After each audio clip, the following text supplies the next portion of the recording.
Subscribe to our YouTube channel and press the bell icon to get the latest updates. It is quite likely that many of you may have been expecting today's Cut the Clutter to be about US elections, particularly after the New York Times revelations on Donald Trump's tax returns or non-tax returns, and also with the debate between him and Joe Biden, the first one coming up now, and also Trump's remarkable statement that before the debate and after, Biden should go through a drug test.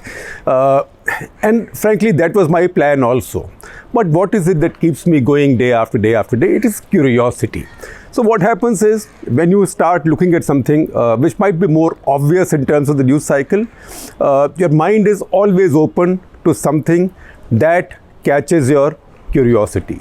So that happened today when I saw an article by famous and highly respected Pakistani writer on strategic affairs and the region's politics on the AfPak region, Ayesha Siddiqa. So she wrote an article for us at The Print, which I am sharing with you, in which she talked about the return of or the rising Shia-Sunni discord in Pakistan. Now, this has been there, it has come and gone, and I will talk more about it in terms of what happened in the past in just a bit. But the fact is that this is an odd time for this to come up. Now, within September, there have been massive rallies, including in Karachi, of Sunnis, Sunni Barelvis, Sunni Deobandis, Sunni conservative sects, essentially calling Shias Kafirs. The rally in Karachi went down Shara-e-Faisal. Shara-e-Faisal is named after the famous and respected Saudi ruler Shah Faisal.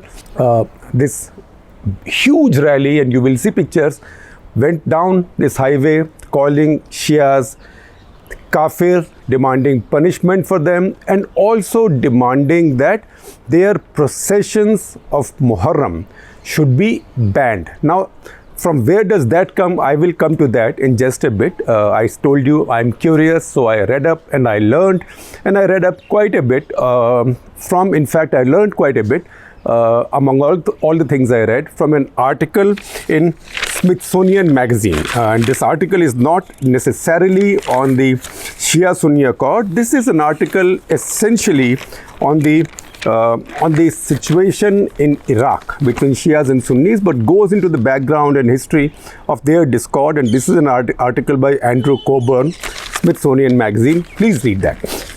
Now, when you read that and you understand this discord, then you also look at what's going on in Pakistan. Now, Pakistan, there is Shias are about 15% of all Muslims in the world. So 85% Sunnis, 15% Shias. Now, again, very few countries have a large number of Shias as in majority. One is Iran, and the other, I know many people in India don't have it at the back of their heads, is Iraq. And you might then ask, why did Iran and Iraq fought? Because Iran was then ruled by Saddam Hussein and his Baath group, Baath party, and his Tikriti mafia. Tikriti is the place where he came from with his clan, friends, etc., etc. So that cabal was called the Tikriti mafia. They were Sunnis, they were a minority. So Iraq was a situation of a minority Sunni dictatorship ruling a majority, 65% Shia majority. And then we know what happened more recently, that is the rise of ISIS. One reason ISIS rose and ISIS became so strong, particularly in areas like Mosul, was that Sunni generals and Sunni soldiers of Saddam's army, who now felt disempowered and disenfranchised. Earlier they were lords of all they surveyed, but now an election was held. In an election, the tyranny of majority works, not the tyranny of the dictator. It's a good tyranny. So they found that power had gone to the Shias, and they did not enjoy their privileged positions. So they went lock, stock and barrel with tanks and guns and everything to ISIS. So that is part of the same Shia-Sunni complexity. Now in Pakistan, Iran is essentially Shia. Iraq is 65% Shia. Again, Bahrain has a Shia majority but a Sunni ruler, which is the reason the ruler has been very nervous about the democratic movement there. Again, Azerbaijan also has a large number of Shias. India also has a sizable number of Shias, but once again, less than 20% or much less than 20% of the Muslim population. So that is where you stand now. Pakistan was set up as an Islamic state. It was not set up as a Sunni Islamic state. In fact, Muhammad Ali Jinnah from the very beginning was quite sure about that. The subcontinent is more complicated. Pakistan itself has about 21% Shia population, which is quite high for most large Islamic countries. India has anything around 20%, around the same figure. So a sizable Shia population. Lucknow, for example, a large Shia population there. And there are other Islamic countries where Shias are persecuted more directly. Say, for example, in Malaysia, where you are declared an apostate for being a Shia, the same treatment that, say, the Ahmadiyas get in Pakistan. So this complexity carries on. But when Pakistan was set up, it was not set up as a Sunni Muslim country. It was set up as a Muslim country, Islamic Muslim country. In fact, that was the vision of Muhammad Ali Jinnah, the founder of Pakistan. And incidentally, we have to note the fact that Jinnah himself was a Shia, and nobody in Pakistan held that against him then or holds it against him now. Similarly, Pakistan's army, which is the most powerful institution, has not made that distinction among its officers and troops. Now, these problems began in the 80s. Why did this begin in the 80s? It's very easy to guess.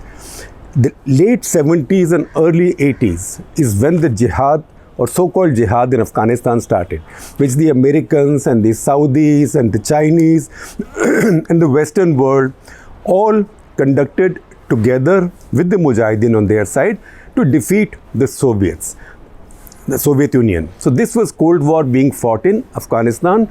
This was based from the soil of Pakistan. Pakistan was a crucial partner in it. As that happened, that became increasingly and more a Sunni venture. As that happened, more religiosity came into Pakistan.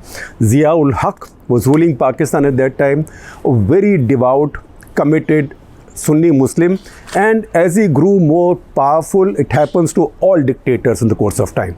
As they grow more powerful, they get more delusional, and whatever drove them in the first place becomes stronger and stronger. In Hitler's case, it may have been his idea of who he was and who his race was. In Zia's case, this was the idea of who he was and what his religion was. And he had begun to believe that it was his God who had willed him to be in Pakistan at that point of time next to Afghanistan, so this jihad could be carried out. So that is when Sunniization of Pakistani polity took place very strongly. In the late 80s, mid 80s to late 80s, when I was traveling to Pakistan often, you could see these groups coming up. And in fact, the first big group to come up was called Anjuman-e Sipah-e-Sahiba. Sipah-e-Sahiba means soldiers of the holy men of the prophets. Anjuman is like a council or like a group. It had an unfortunate, it changed its name later. It became SSP, Sipah-e-Sahiba-e-Pakistan. The joke that I heard from my friends in the Pakistani media and elsewhere where journalists are outrageous was that they changed their name simply because Anjuman-e Sipah-e-Sahiba had an unfortunate acronym, ASS. You can pronounce it as you want to pronounce it. So ASS or Anjuman-e Sipah-e-Sahiba became Sipah-e-Sahiba Pakistan. Now these are the people who are driving this. In the vanguard are the Deobandis, and then there are the Barelvis. These are both conservative Sunni texts. Don't ask me to go into the intricacies of who's who. I know very little about any religion. So I can only read up a limited amount, and because I have covered the Islamic world and Pakistan, etc., I might be a bit more familiar. But maybe this Barelvi, Deobandi, Sufi, etc., is a discussion for another day, which needs more homework. Now, the essential problem between the Shias and Sunnis arises from, or the Muharram problem arises with a battle in 680, Battle of Karbala. Now, I did visit, I and Prashant Panjiyar, our photographer from India Today, we did visit Najaf and Karbala, the two twin holy places next only to Mecca and Medina and Jerusalem during the Gulf War. And we saw processions, funeral processions, Iraqi soldiers' bodies being brought in. And you can see that this is how big a place this is for Shia Muslims from around the world.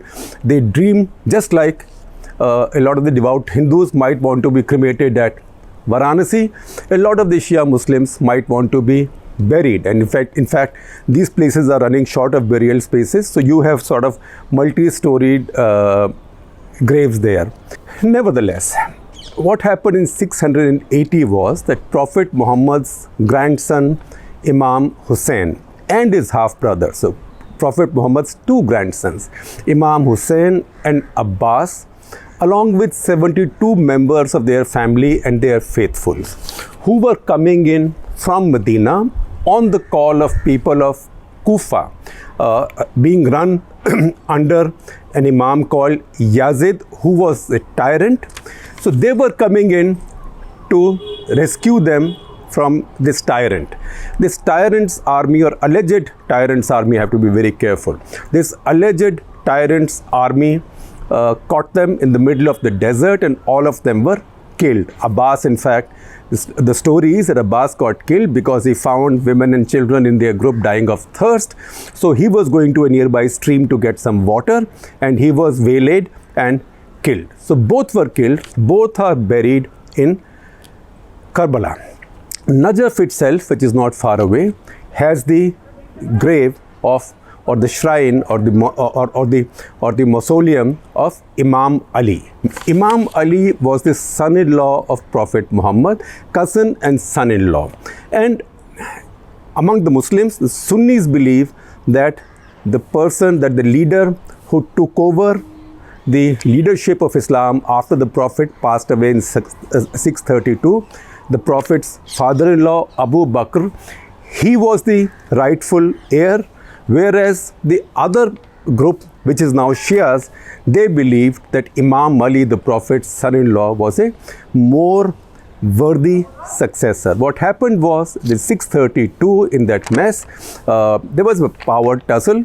Abu Bakr took over and he set up a caliphate. In that caliphate, again there was a lot of infighting, but finally in 656 Imam Ali did become the caliph, but he lasted or survived only 5 years until he was assassinated. And after his assassination, his sons, and his family, they relocated, and that's how Hussein went to live in Medina with no political ambitions. And then this battle took place. So what happens is, what are the Sunnis in Pakistan complaining about now? And why such anger? And why the demand for ban on Muharram processions? And why the demand also for the chanting of what is called as Ziyarat-e Ashura? Ashura is the festival, means as the event, the Muharram day as we know it. Muharram is a month in Islamic calendar. Ziyarat-e Ashura is basically kind of a prayer or a chant, which the Sunnis think demeans some colleagues or some followers of the Holy Prophet. Why? Because people on both sides of the Battle of Karbala were people who were either from the Prophet's clan or from Prophet's inner circle. So one side killed the other. This event is remembered by the side that lost, and that side then does not say, sometimes it seems, I don't know for sure, nice things about the other side, and that is considered blasphemous. That's how this year Aisha Siddiqa notes that 42 cases of blasphemy have been registered in Pakistan, mostly against the Shias. It's also true that between 2001 and 2018, almost 5,000, about 4,847 confirmed count of Shias have been killed in Pakistan. Now, I told you about what happened in the mid-80s. And Anjuman-e Sipahe Sahiba came in fact, I used to see their people traveling in Pakistan. They were laughed at, they were not taken very seriously. But soon they acquired roots. And when that happened, when religiosity and conservatism of that type acquires roots, it becomes very difficult to challenge it, because even if you take it out from its leftover roots, something else grows. So what happened? In 1980s, it was Anjuman-e-Sipahe Sahiba. Then it spawned Lashkar-e-Jhangvi, which became the most violent of these Sunni groups, killed a lot of Shias. So it spawned Lashkar-e-Jhangvi and some more familiar names to us in India and to the international terrorist fighters. That is Harkatul Mujahideen, Mujahidul Ansar and Jaish-e-Mohammed. So Jaish-e-Mohammed was also an offshoot of Anjuman-Sipahe Sahiba. So Jaish-e-Mohammed also has been essentially a Sunni group, although until recently Jaish-e-Mohammed had not said anything rude about the Shias, it had not said anything rude about Iran. It had confined itself to giving India trouble in Kashmir and elsewhere. They carried out the parliament attack, for example, because they essentially want a war between India and Pakistan, through which they think that some old supposed prophecy of a Ghazwa-e-Hind, etc., don't get me to go into those mad notions. But so far, and I've always maintained this, that Jaish-e-Mohammed was an India-specific terrorist conservative organization. But now they began to say things about Iran, they began to say things about the Shias. Not just that, they even attacked Pakistan's foreign minister, Shah Mahmood Qureshi, for saying bad things about Saudi Arabia. And they said, who are these Makhdooms? What do these Makhdooms know now? Makhdooms, again to explain to you, they are like people who have inherited gaddis in the Muslim tradition, and they have a shrine under their belt, as does Pakistan's sort of Oxbridge foreign minister, and you will find pictures of him with his gold crown sitting on his shrine periodically to collect his tribute. I think he and his family get crores in tribute every month from that shrine. So once again, conservative Islam will not like them so much. So Jaish-e-Mohammed wrote, these traitor Makhdooms and their patrons will find their names in hell with Musharraf and others who gave up the Kashmir cause. Now they brought in the Kashmir cause to cover for this. But the fact is that this is a big change in Pakistan, that even an organization like Jaish-e-Mohammed is getting caught up in sectarianism, which they had not done earlier. Again, these offshoots of ASS or Anjuman-Sipahe Sahiba, they fought in Afghanistan, and then one group of them under Haq Nawaz Jhangvi, he joined the Jamiyat group, Jamiyat Ulema-e-Islam, under Fazlur Rahman, Maulana Fazlur Rahman. You see him, he's also a mixed up Maulana, and this is a mixed up politics, because his party has been an ally not of the conservative Muslim League but of Pakistan People's Party, which is supposed to be more left and more middle of the road. So this is a complicated politics. It's also true, as Ayesha writes in this article, that in almost every constituency, assembly constituency of Pakistani Punjab, there are 20,000 votes that this group controls. This group is now known as Ahle Sunnat wal Jamaat, ASWJ. So they control this vote bank, and that's why they are very powerful. Nobody wants to take pangas with them. Now, is it just demonstrations and processions and abuse of Shias and demand that they'll be declared kafirs? Something more is also happening on the ground, and something that I also have missed so far. So one of those things was that in July, the Provincial Assembly of Pakistan's Punjab, you have to be careful because there are two Punjabs now, Pakistan's Punjab passed a law called Tahaffuz-e-Bunyad-e-Islam Bill. Tahaffuz means preservation, protection, conservation. So the bill or the law to protect the foundations of Islam. Now what did that law say? That law said that anybody who's seen to be doing anything offending Islam or offending figures of Islam or promoting any such ideas will get 5 years in jail and 5 lakh fine. importantly, significantly, this law also said that this applies to every book being published as well. And now the one-stop clearance shop for these books, etc., will be the Director of Public Relations of Punjab government, Pakistani Punjab government.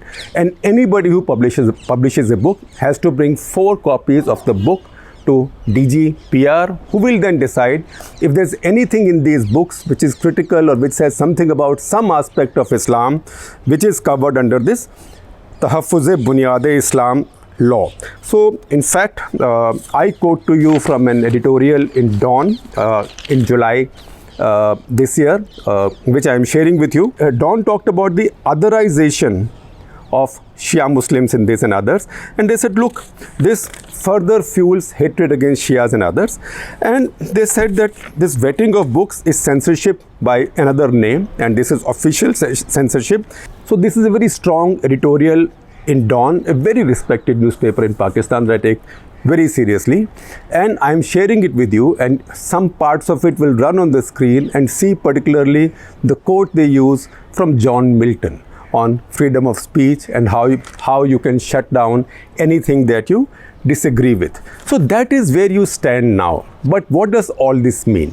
What all this means is that something that had not come up in Pakistan till the 80s came to head in the conservative 80s under Zia, was put down about 3-4 years back with this massive anti-terror operations when the chief of Lashkar-e-Jhangvi was killed in an encounter with the armed forces along with 13 of his followers. So effectively, the entire leadership of Lashkar-e-Jhangvi was wiped out, and it looked like there was a respite, but this is now coming back.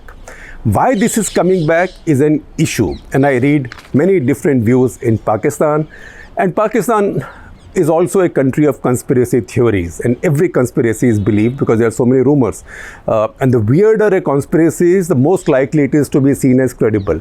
But generally, some people would believe that this is nothing but an attempt to divert attentions from the scam involving a former general, Lieutenant General Asim Bajwa, who works very closely with Imran Khan. He is also the head, like a CEO of CPEC, which is a very vital project for Pakistan with China. And now revelations have come that while he was in service, his wealth grew in numbers that you can't imagine. He has more than $70 million worth of wealth overseas, mostly in America, essentially in this, it sounds funny, funnily named pizza chain called Papa John's. So anytime you mention Lieutenant General Asim Bajwa, you say Papa John's. There are many jokes about Papa John's.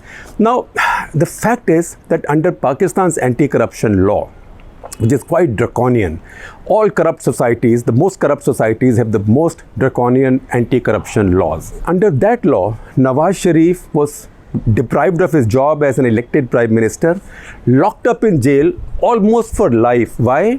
Because he had taken up a job in UAE, for which he had got permission, but some technicality about his not having disclosed it somewhere, etc., etc. That was seen as corruption. In this case, this general, if you see the revelations on him, as his rank has gone up, his income has gone up, and income has not gone up in terms of his salary having gone up by 25%. Income has gone up in dollars and in millions, and also how his income has increased during this period depends on where he was. When he worked closely with the dictators, his income shot up much faster. So maybe it is to divert attention from that, but this is too dangerous a thing to do, to divert attention for that. The second thing in Pakistan, obviously, that it's a conspiracy by India and RAW, etc., etc., etc. I think RAW officers can get double the bonuses. I don't think poor fellows get any bonuses, but they should get special bonuses every year if even a fraction of what the credit that the Pakistanis give to them is correct. That is the second. But the third thing that also Aisha is talking about is that perhaps this is an indirect message to Iran, because Iran's getting very close to China.